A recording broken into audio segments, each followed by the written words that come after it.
মোচার কোপ্তা কারি রেসিপি ঘরোয়া স্বাদের এক নিরামিষ ঐতিহ্যবাহী পদ।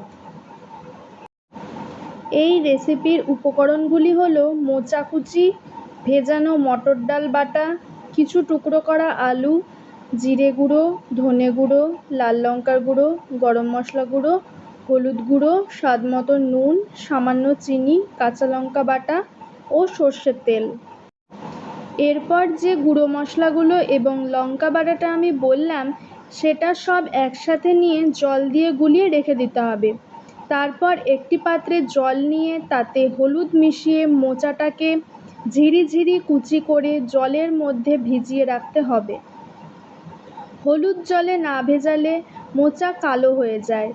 তারপর মোচা কাটা হয়ে গেলে আবার একটি পাত্রে জল নিয়ে গ্যাসে জলটি ফুটিয়ে তার মধ্যে মোচা কুচি দিয়ে কিছুক্ষণের জন্য মোচাটাকে সেদ্ধ করে নিতে হবে এবং ওভারনাইট ভেজানো মটর ডালটাকেও মিক্সিতে ভালোভাবে পেস্ট করে নিতে হবে।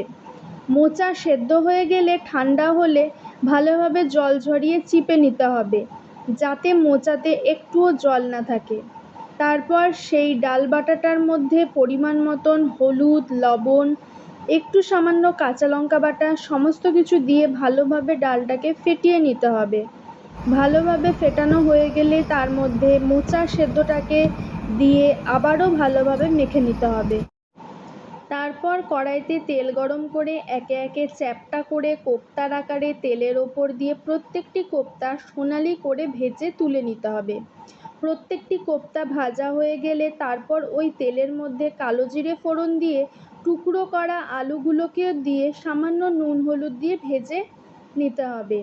আলুর টুকরোগুলো ভালোভাবে লালচে করে ভাজা হয়ে গেলে তাতে সেই মশলার মিশ্রণটি ঢেলে দিয়ে তাতে পরিমাণ মতন লবণ, হলুদ, সামান্য চিনি দিয়ে ভালোভাবে নাড়াচাড়া করে ঢেকে ঢেকে কষিয়ে নিতে হবে।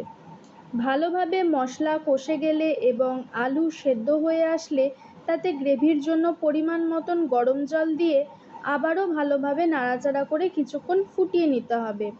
ভালোভাবে গ্রেভি ফুটে শুকিয়ে আসলে সেই অবস্থায় ভাজা কোপ্তাগুলো তার মধ্যে দিয়ে দিতে হবে।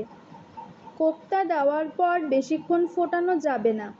4 থেকে 5 মিনিট ফুটিয়ে গ্যাসের ফ্লেম বন্ধ করে তাতে গরম মশলা গুঁড়ো ছড়িয়ে নাড়াচাড়া করে কিছুক্ষণ ঢেকে স্ট্যান্ডিং টাইমে রাখলেই রেডি আমাদের মোচার কোপ্তা কারি। গরম ভাত বা লুচির সঙ্গে পরিবেশন করুন এই মুখরোচক মোচার কোপ্তা কারি। নিরামিষ খাবারের মধ্যেও এমন স্বাদ লুকিয়ে থাকে যা মন ছুঁয়ে যায়। ভিডিওটি যদি আপনাদের ভালো লাগে তাহলে লাইক করে চ্যানেলটিকে সাবস্ক্রাইব করতে কিন্তু একদম ভুলবেন না। আজ তাহলে আসি, দেখা হবে পরবর্তী কোনো নতুন ভিডিওর সঙ্গে। ধন্যবাদ।